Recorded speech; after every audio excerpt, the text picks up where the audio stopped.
Dog won't stop barking at wall. Moments later, police break it open and freeze in shock. Dawn crept over Buckhead's pristine streets, casting long shadows across Atlanta's most affluent neighborhood. The early September air held summer's warmth, promising another sweltering Georgia Day. Officer Sarah Collins adjusted her patrol car's air conditioning, glancing at her K9 partner Max in the rearview mirror. The Belgian Malinois sat alert in his specially designed compartment, amber eyes scanning the passing scenery with professional precision. The radio crackled to life. Dispatch to Unit K, 9 to 7, possible missing person, at 1542 Peachtree Valley Road. Husband reporting wife didn't return home last night. No signs of forced entry. Unit K97 responding 5 minutes out.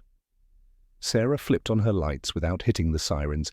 In the quiet neighborhood, missing persons weren't typically K9 unit calls, but something about dispatch's tone suggested this wasn't routine. As they turned onto Peachtree Valley Road, Max's demeanor changed dramatically. His ears shot forward, body tensing in a way Sarah had learned to trust implicitly. 3 years as partners had taught her to read every subtle shift in his behavior. This wasn't his usual alert posture. This was something else entirely. The Parker residence stood out even among Buckhead's impressive homes, a sprawling colonial revival with perfectly manicured hedges and fresh white paint that gleamed in the morning sun. Too perfect, Sarah thought as she pulled up to the curb.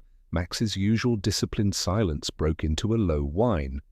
David Parker emerged before Sarah could exit her vehicle. His crisp button-down shirt and pressed slacks seemed at odds with his disheveled hair and the dark circles under his eyes. Officer Collins. Thank God you're here. My wife Emily, she's missing. I've been calling everyone, but no one's seen her since yesterday. Max's unexpected growl caught Sarah off guard. In 3 years of service, she'd never heard him react to a civilian without cause. The dog's training was impeccable. He never broke protocol unless something was seriously wrong. Mr. Parker, walked me through the last time you saw your wife. Sarah kept her voice professional, even as Max's behavior sent warning signals through her mind. 15 years on the force had taught her that domestic cases were often the most dangerous, and the first person to consider was always the spouse. Last night, everything was normal. We had dinner together, watched some TV. When I woke up this morning, she was gone. Her car's still here. Her phone's on the nightstand. Emily would never just leave. Officer, she's not that kind of person. David's voice cracked with emotion, but something in his eyes remained cold. Calculating, Max suddenly lunged forward, pulling Sarah toward the eastern wall of the house.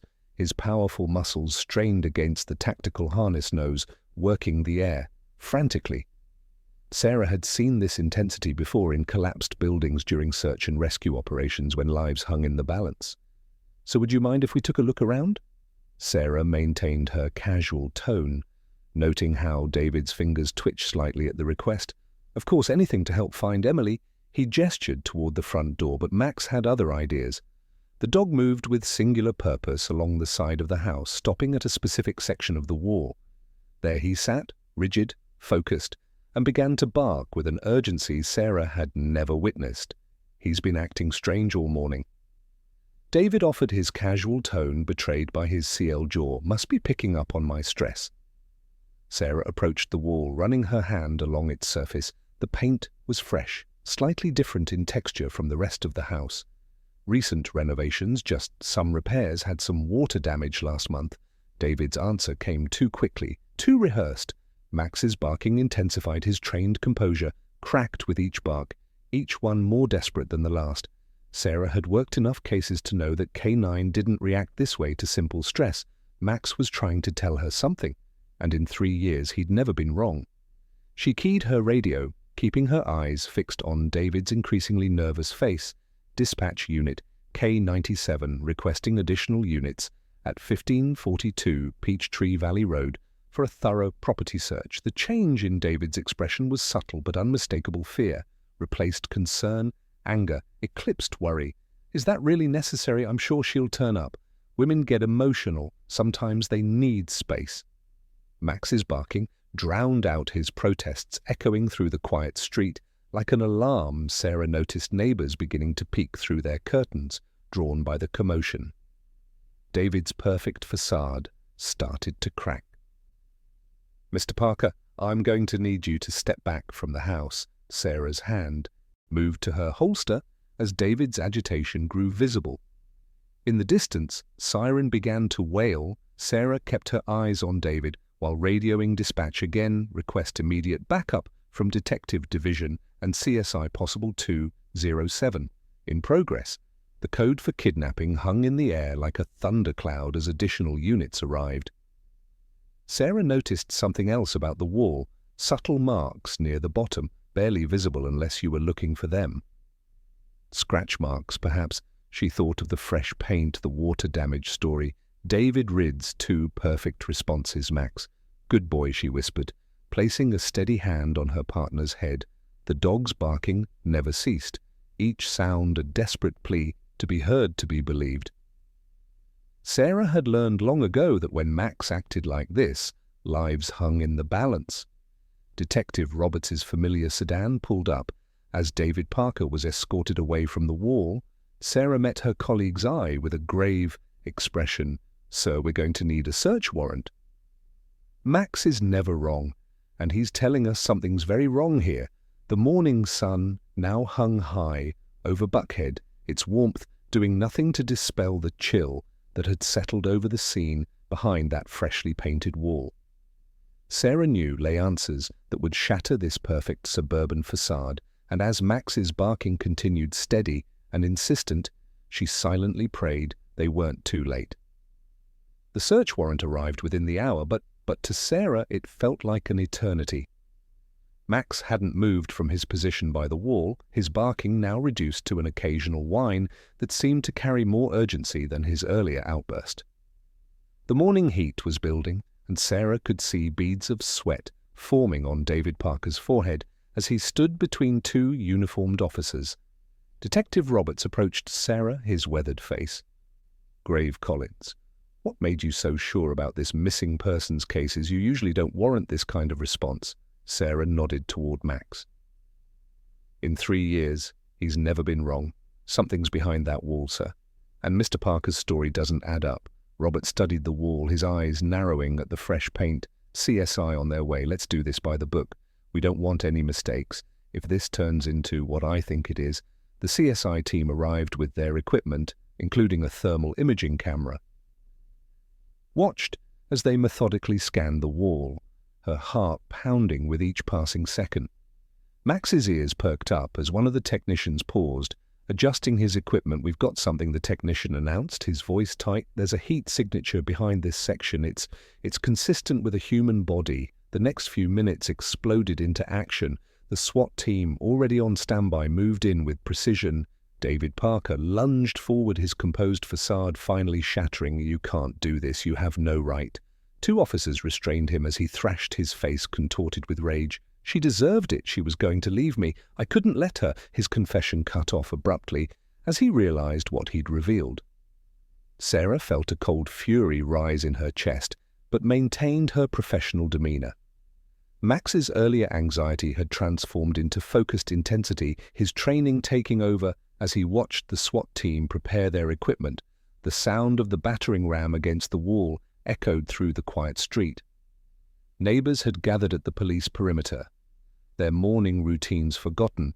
As they watched the scene unfold, the wall began to crack, revealing a crude doorway hidden behind the fresh paint and plaster. Sarah called out her flashlight beam, cutting through the darkness.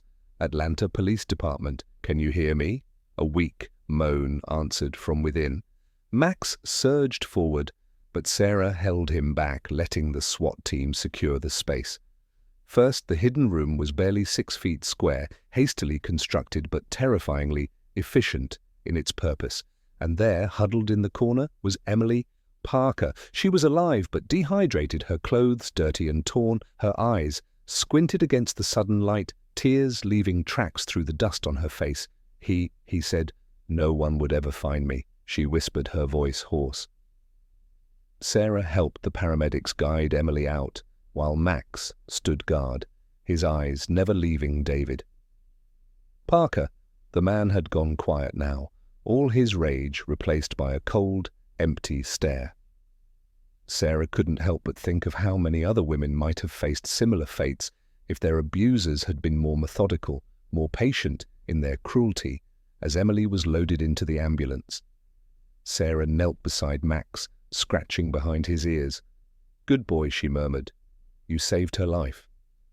Max leaned into her touch, his earlier distress gone, replaced by the quiet satisfaction of a job well done.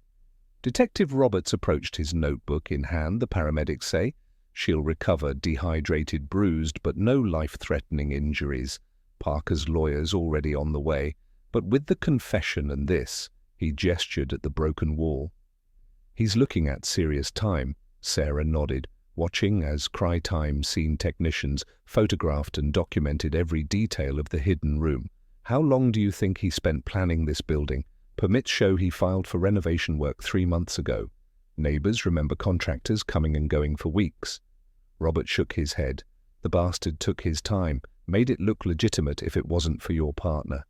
Here, Max's ears twitched at the praise, but his attention was focused on something else. He moved suddenly toward Emily's abandoned flower garden nose, working the soil before Sarah could stop him. He had gently unearthed something, a cell phone buried beneath the mulch. "Well, I'll be damned," Roberts muttered, calling over a crime scene technician. "Looks like Mrs. Parker managed to hide some evidence before he caught her." Sarah watched as the phone was carefully bagged and tagged. Even now, Max was still building their case, still finding the pieces that would ensure justice. She thought about the careful planning that had gone into David Parker's crime, the renovations, the fresh paint, the perfect suburban facade, and how it had all unraveled because of a dog's unfailing instincts and loyalty. Later, as the crime scene tape went up and the street filled with news vans, Sarah sat in her patrol car writing her report. Max dozed in his compartment, exhausted but content on her dashboard. The radio crackled with other calls, other emergencies, but her mind kept returning to that wall. And what lay behind it? Her phone buzzed a text from the hospital. Emily was stable, asking to thank the officer with the dog who had found her. Sarah smiled, reaching back to pat Max's head in a world where evil often hid behind perfect facades and practiced lies. Her partner's simple, honest instincts had proven more powerful than any human deception as they finally pulled away from the scene. Sarah glanced in her rearview mirror at the Parker house, its broken wall now exposed to the world, ready for another call. "Partner," she asked. Max's alert posture was all the answer she needed. Together, they drove on, leaving behind one more suburban facade, stripped bare, one more victim, saved, one more truth, brought to light. Sarah sat in her parked patrol car outside the hospital, finishing her report on the Parker case. Max lay in his compartment, still alert. Despite the long morning, her mind drifted to their first meeting 3 years ago at the Atlanta Police Department's K-9 training center. Back then, she couldn't have imagined how this dog would change her life. The memory was vivid. A crisp autumn morning, much like today, she had stood among other K-9 handler candidates, nervous but determined. Sergeant Martinez, the lead trainer, had approached with a young Belgian Malinois straining at his leash. "This is Max." Martinez had said, his face unreadable. "2 other handlers have already given up on him. Too intense," they said, "too focused." "Maybe that's exactly what you need." "Collins?" Sarah remembered studying the dog's amber eyes, seeing not defiance but intelligence. Max had stared back, head tilted slightly, as if making his own assessment. When she knelt to his level, he hadn't rushed forward like most dogs would. Instead, he had maintained eye contact, waiting. "They don't understand you, do they, boy?" she had whispered. Max's ears had twitched at her words, and in that moment, something clicked between them. The first weeks of training had been grueling. Max's intensity matched Sarah's perfectionism, both of them pushing each other to their limits, while other handlers struggled to motivate their dogs. Sarah's challenge was channeling Max's almost supernatural focus. She smiled, remembering their first successful training exercise they had been practicing, building searches with a training officer hidden inside an abandoned warehouse. Other teams had searched methodically, but Max had done something unexpected. He caught a scent and led Sarah directly to a wall sitting perfectly still. His attention fixed on a specific spot. The training officer hadn't been behind that wall. He'd been in another room entirely. But when they'd investigated, they'd found a child's backpack, forgotten there months ago when the building had been used for a different exercise. Max had ignored the obvious target to find something that felt wrong to him. Sergeant Martinez had been impressed. Some dogs are trained to find specific things, he said, but Max, he finds the truth, never seen anything like it. Their first real case together had proved Martinez right. They'd been called to a domestic disturbance, nothing unusual, but Max had ignored the arguing couple and instead focused on a locked closet inside. They'd found the woman's teenage daughter, badly beaten and in need of medical attention. The girl had been hiding there for days, afraid to seek help. The radio crackled, pulling Sarah back to the present. The hospital update confirmed that Emily Parker was recovering. Well, she'd been lucky, dehydrated and bruised, but no permanent physical damage. The psychological scars would take longer to heal. Sarah's phone buzzed with a text from Detective Roberts Parker. Talking says he got the idea from a true crime show, had been planning it for months. Without your partner's instincts, we might never have found her in time. Max whined softly, picking up on Sarah's emotional state. She reached back to scratch his ears, remembering another crucial moment in their training. They'd been practicing rescue scenarios when a real emergency interrupted them. A building collapsed downtown despite not being certified. Yet they'd been the closest unit.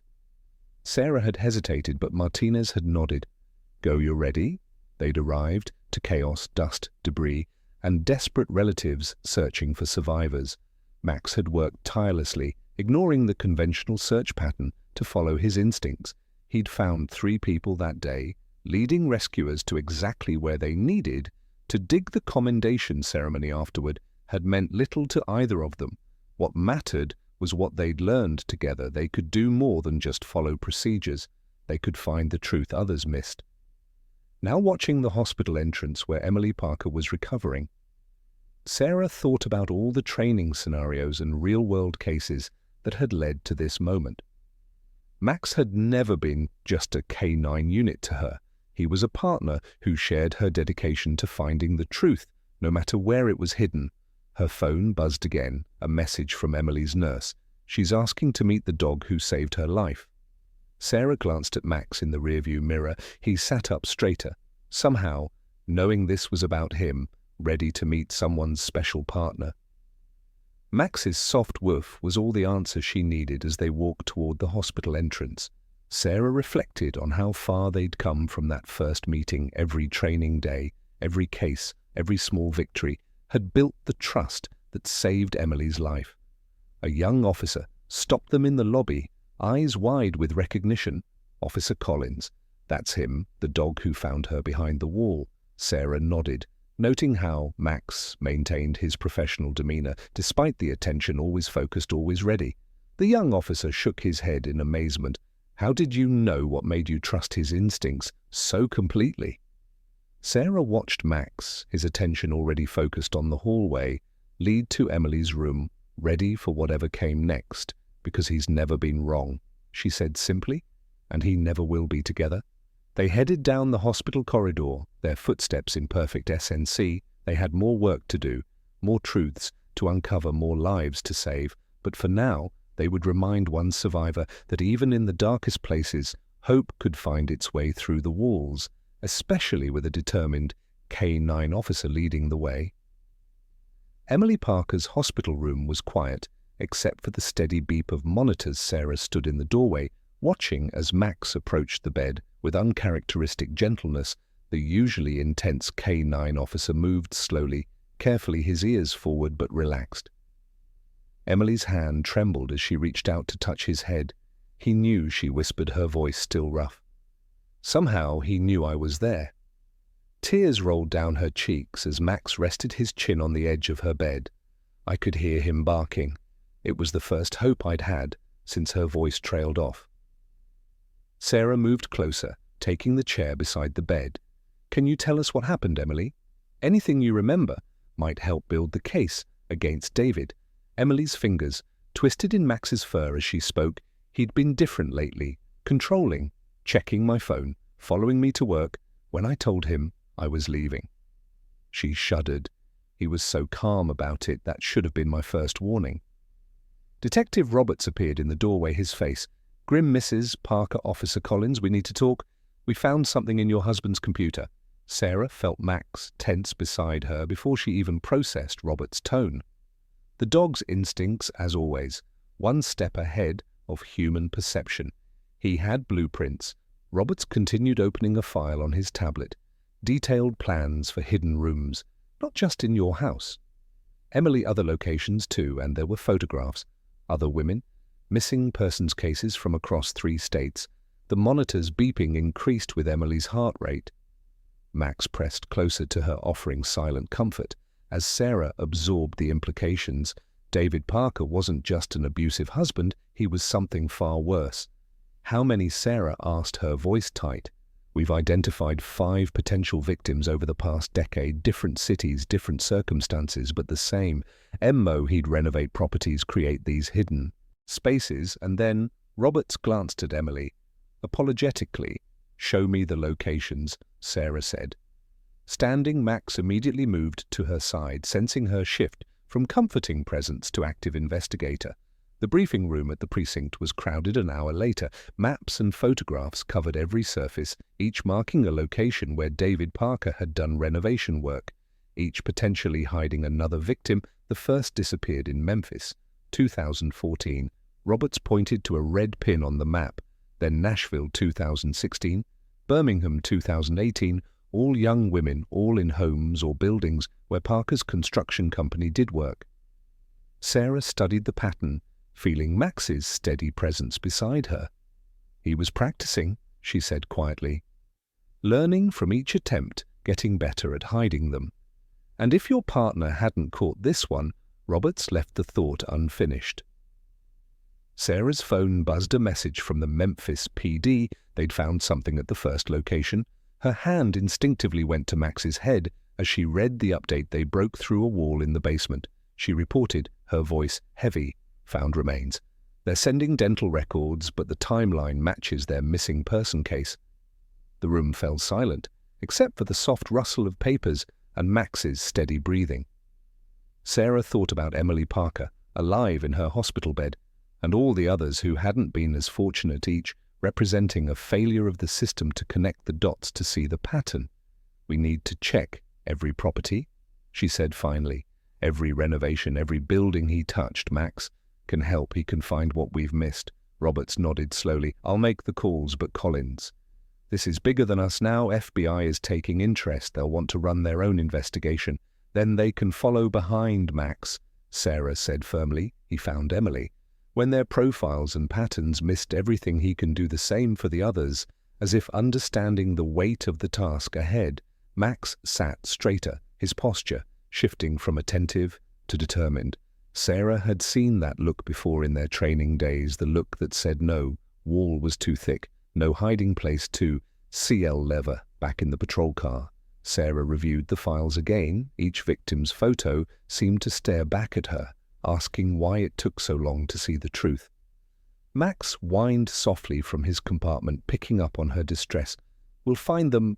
Boy, she promised, every last one. No more hidden rooms, no more lost voices. Her radio crackled with a new assignment, another domestic call across town.